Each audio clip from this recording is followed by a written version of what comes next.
Hello friends, જલપાની રસોઈમાં આપનું સ્વાગત છે। આજે એકદમ સોફ્ટ અને હેલ્ધી એવા અપ્પમ બનાવવાની છું અને એની સાથે નારિયેળની ચટણી પણ બનાવીશું। તો આ સાઉથ ઇન્ડિયન રેસિપીને સ્કીપ કર્યા વગર જોતા રહેજો। તો જો નાના બાળકો વેજીટેબલ્સ ના ખાતા હોય તો તમે આવી રીતે બનાવીને આપો તો ઇઝીથી ખાઈ પણ લેશે અને એમને ખાવામાં પણ મજા આવશે। તો આ વિડીયોને જોતા રહેજો। તો શરૂ કરીએ બનાવવાનું। તો સૌથી પહેલાં એક અહીંયા મોટું બાઉલ લીધું છે અને એમાં મેં એક વાટકો સોજી લીધેલો છે। તો જે સોજી આપણે શીરો બનાવવામાં યુઝ કરીએ છીએ એ સોજી લીધેલો છે। હવે એમાં આપણે એક વાટકી છાશને એડ કરીશું। છાશની જગ્યાએ તમે દહીં પણ યુઝ કરી શકો છો। તો બધું જ મિક્સ કરી દેવાનું અને એમાં થોડું પાણી ઉમેરી દઈશું અને ફરીથી બધું જ મિક્સ કરી દેવાનું છે। તો અહીંયા મેં મોળી છાશ લીધેલી છે। તો બધું જ મિક્સ કરી સોજીને 15થી 20 મિનિટ માટે પલળવા મૂકી દેવાનો છે। જો વધારે ટાઈમ ના હોય તો 5 મિનિટ જેવું મૂકી દેવાનું। તો ત્યાં સુધીમાં આપણે નારિયેળની ચટણી બનાવી દઈશું। તો મિક્સર જારમાં મેં અહીંયા એક વાટકી લીલું નાળિયેર લીધેલું છે। તો એની જે ઉપરની છાલ આવે છે એને મેં કાઢી દીધી છે અને નાના નાના કટકા કરી દીધા છે એટલે ઇઝીથી ક્રશ થઈ જશે। હવે એના પછી એમાં કોથમીરને એડ કરી દેવાની અને 2 નંગ લીલા મરચાંને એડ કર્યા છે। એના પછી સ્વાદ મુજબ મીઠું ઉમેરવાનું અને અડધી ચમચી ખાંડને એડ કરવાની છે। હવે એમાં લીંબુનો રસ એડ કરીશું। તો અહીંયા મેં એક આખું લીંબુ એડ કર્યું છે। થોડું પાણી ઉમેરી એને ક્રશ કરી દેવાનું છે। તો તમે જોઈ શકો છો કે એકદમ સરસ એવું ક્રશ થઈ ગયું છે। હવે આપણે ચટણીનો વઘાર કરી દઈએ।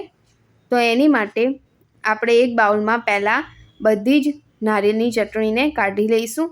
એના પછી નોનસ્ટિક વઘારિયામાં 1 ચમચા જેવું તેલ એડ કરીશું।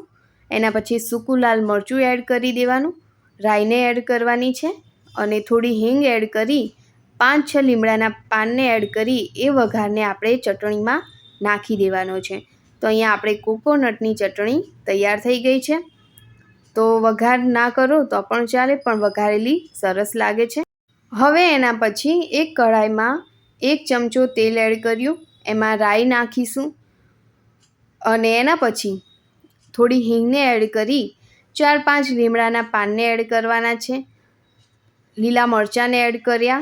એના પછી 1 ઝીણી સમારેલી ડુંગળીને એડ કરી અને બધું જ મિક્સ કરી દઈશું। તો આ બધા જ વેજીટેબલ્સને આપણે થોડા સાંતળી લેવાના એટલે કાચા જેવું લાગે નહીં અપ્પમમાં। એના પછી કેપ્સિકમને એડ કરવાના છે। તો અહીંયા એકદમ ઝીણા સમારેલા કેપ્સિકમ લીધા છે।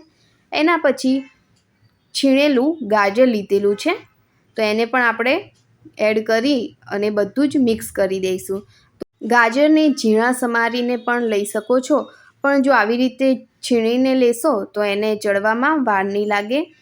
હવે એમાં કોબીજને એડ કરી દેવાની। તો અહીંયા મેં 1 વાટકી જેવી ઝીણી સમારેલી કોબીજને એડ કરી બધું જ મિક્સ કરી દઈશું અને 2થી 3 મિનિટ જેવું આપણે આ બધા જ વેજીટેબલ્સને સાંતળવા દેવાના છે।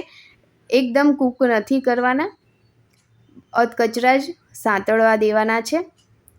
તો અહીંયા બધા જ વેજીટેબલ્સને સાંતળવા દઈશું। તો અહીંયા બધા જ વેજીટેબલ્સ સાંતળી ગયા છે। તો આપણે હવે સોજીને પણ ચેક કરી લઈએ। તો તમે જોઈ શકો છો કે એકદમ સરસ એવો આપણો સોજી ફૂલાઈ ગયો છે અને અપ્પમ બનાવવા માટે રેડી છે।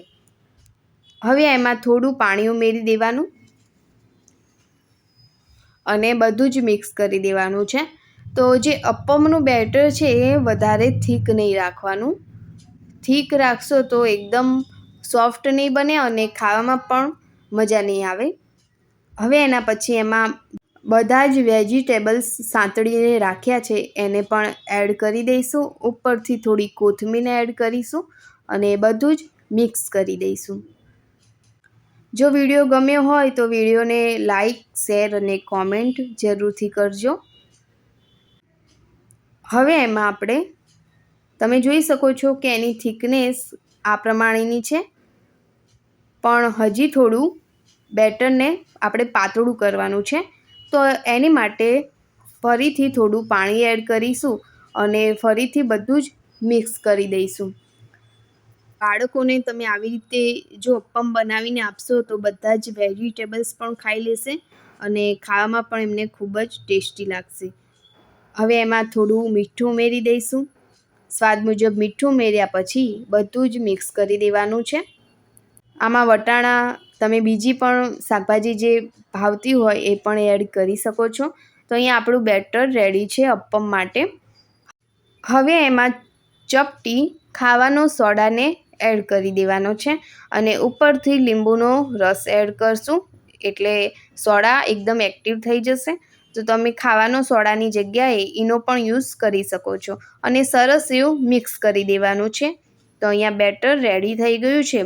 એના પછી અપ્પમનું પેનને ગેસ ઉપર મૂકી એમાં બધામાં તેલને એડ કરી દેવાનું છે. તો મેં અહીંયા થોડું જ તેલ નાખ્યું છે. એના પછી જે બેટર રેડી કરીને રાખ્યું છે એને આપણે અપ્પમના પેનમાં એડ કરી દઈશું. તો અહીંયા મેં લગભગ 1 થી 1.5 ચમચી જેવું બેટરને બધા જ અપ્પમ પેનમાં નાખ્યું છે. તો આવી રીતે બધા જ અપ્પમ પેનમાં આપણે બેટરને નાખી દઈશું.